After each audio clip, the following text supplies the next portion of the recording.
I have mentioned elsewhere that alchemy has a role in underpinning the 3 degrees, and that there are signposts that point to this. Here is the first.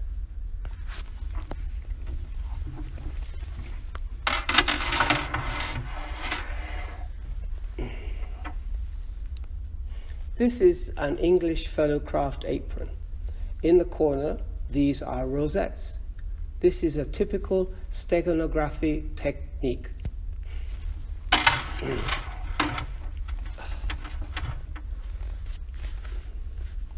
The ros in Latin means dew, D-E-W.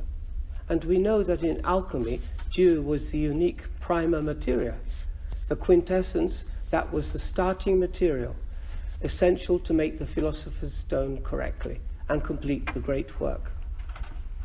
Initially, what the prima materia was, however, was a point for contention. It had variously been defined as mercury, antimony, light, and even a dragon, and one German alchemist listed dozens of candidates. One of the problems was that each alchemist kept its true nature a secret. Arnold of Villanova said, "There abides in nature a certain pure matter which, being discovered and brought by art," meaning by alchemy, being brought by art to perfection, converts itself proportionately all perfect bodies that it touches. Alchemists described it as either quintessence or the anima mundi, the world soul. Definitions of the prima materia have changed over the long history of the royal art, but the concept was always important to the alchemical process. The real art was probably that as they could find nothing that worked, they had to try many esoteric subjects, which eventually led them to collecting dew. We see a signpost in the lesson of the 1st degree. The precious ointment upon the head. In that lesson, that was the dew of Hermon. This theme is to be found in each degree if you know what you're looking for. For example, in the 3rd degree, the apron shows this lesson again with these 3 tassels. These tassels.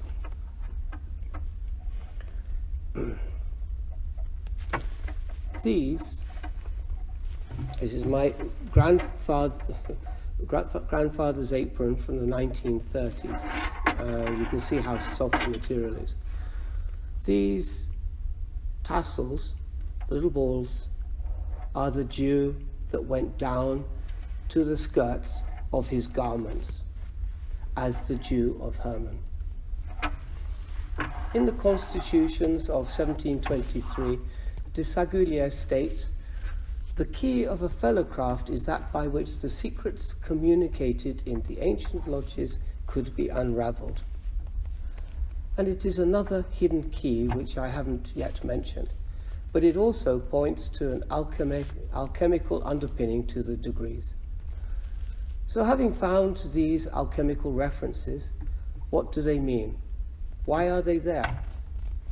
Well, I'd like to say, read my book and find out, but it hasn't been published yet.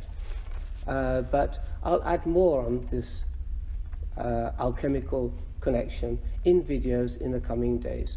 Thank you.